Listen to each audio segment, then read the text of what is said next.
everyone, Hachi here, and today I'm doing my manga haul for July 2019, and this is what we're gonna do. We're gonna start with the series that I have been picking up either monthly or they're series that they've been in my collection I'm trying to finish. We're gonna start with those first, and then we're gonna move on to the new series that I just picked up last month, and then at the end I have a few little goodies to kind of show you that I really didn't want to make their own video.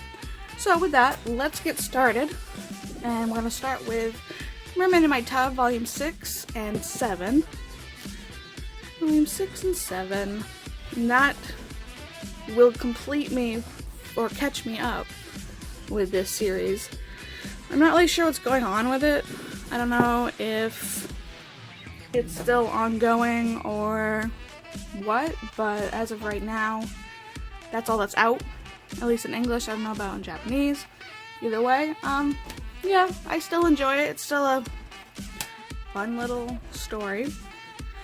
And next we have Volume 7 of Demon Slayer, and I've been really enjoying this series. I try and pick it up every time a new volume comes out. It is really good. It's just really good. You should check it out if you haven't already. I mean, there's an anime out, so if you're not sure you're gonna like it, I would suggest watching that first and then going to pick up the manga. That's what I do if I'm not sure. And then after that, we have Volume 26 of Orasame Teacher, which I absolutely love to death, and I wish I would know when Volume 27 was coming out, because I just I need to know. This ended, I think, on a cliffhanger, and I need to know what's gonna happen. And then we have, now we have Volume 7 through 16 of Kimi ni Todoroki, or From Me to You, which has been in my collection for a few years now, and I don't know, I just haven't really been picking anything up. I think I bought it when I first started collecting and just stopped, either because there were newer series that I wanted to get, or because I lost interest in collecting for a little bit, which tends to happen with me from time to time. I don't really know, but in the year of our Lord 2019, I'm finally going to complete this series. Probably within this month of August. I bet you when I'll complete it, because we're getting really close.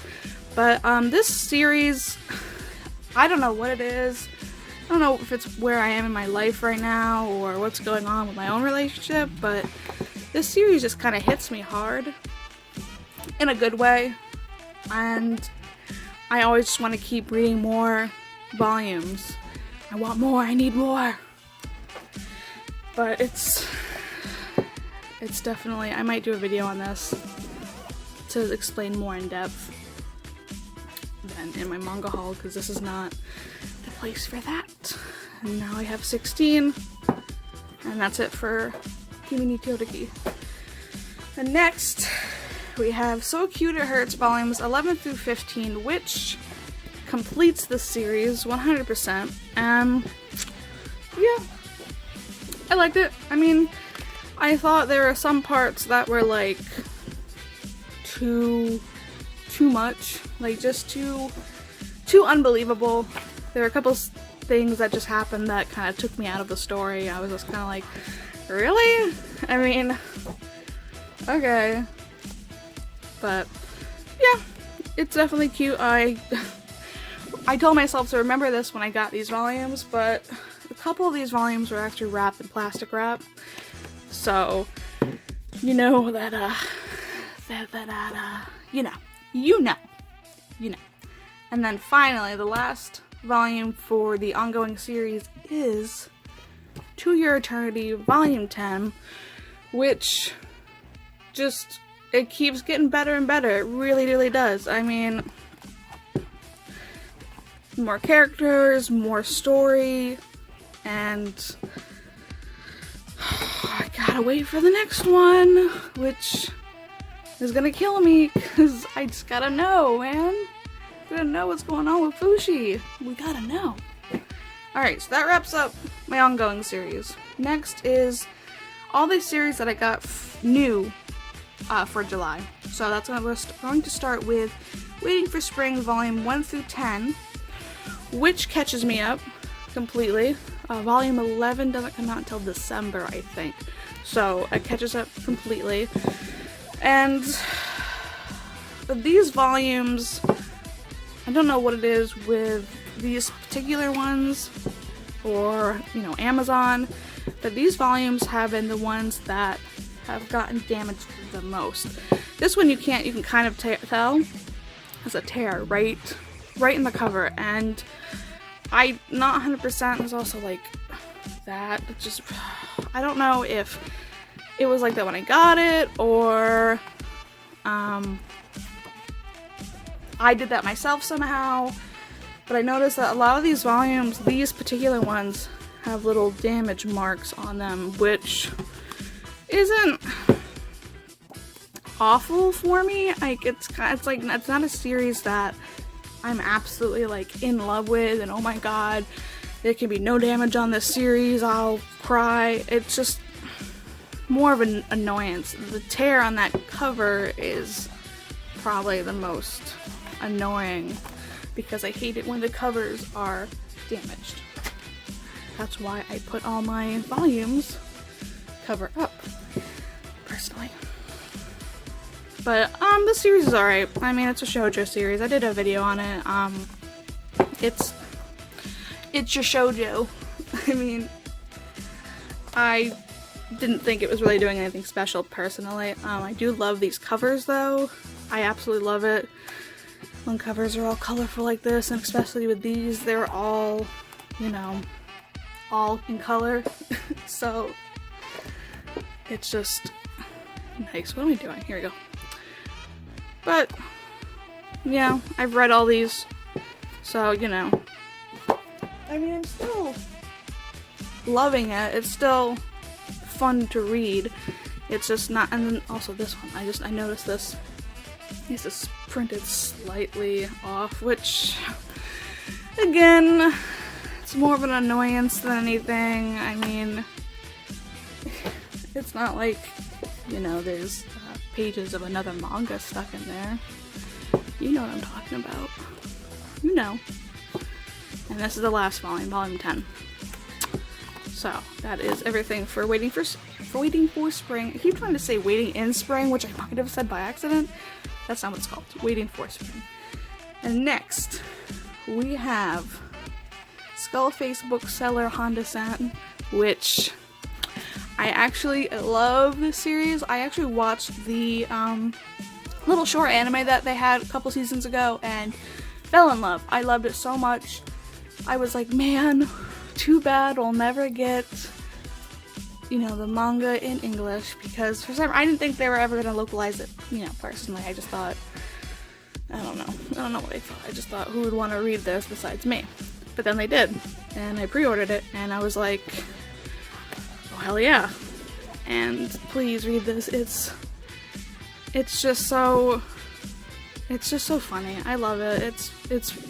I can't wait for the next volume. I think it comes out in September. But I can't wait for the next volume. And again, if you're not sure you're gonna like this series, I definitely suggest watching the little, I think it was like a 10-minute anime they have out to decide if you're really gonna like it, because I definitely noticed a lot of like the episodes went along with the manga pretty decently. So, you know, you can kind of get a feel if it's gonna be your thing or not. But if it is, definitely pick this up. It's really good, and I cannot wait for the next series. And next we got Beastars Volume 1, which I did a video on, and still thinking about this series, man. I'm still just like, can't wait for Volume 2, which I think also comes out in September. Cannot wait. I gotta know more. Gotta know. And we don't read scans up in here unless, like, we're trying to see if we're gonna like a series, but we don't read scans. But Beastars is really good. I'd suggest you either watch my video or get some information on it and check it out, because it's good. And finally, we have Made in Abyss volumes 1 through 4, which I really do enjoy, and I'm probably gonna make a video of it. But I have some issues with this series, and I'm not gonna open this up just in case.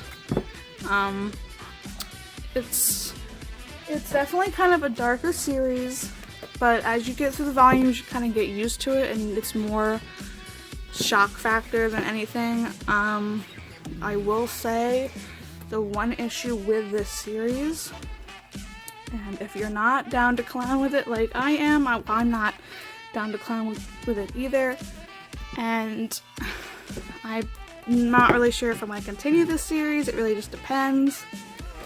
But in some of the volumes, now these characters are children.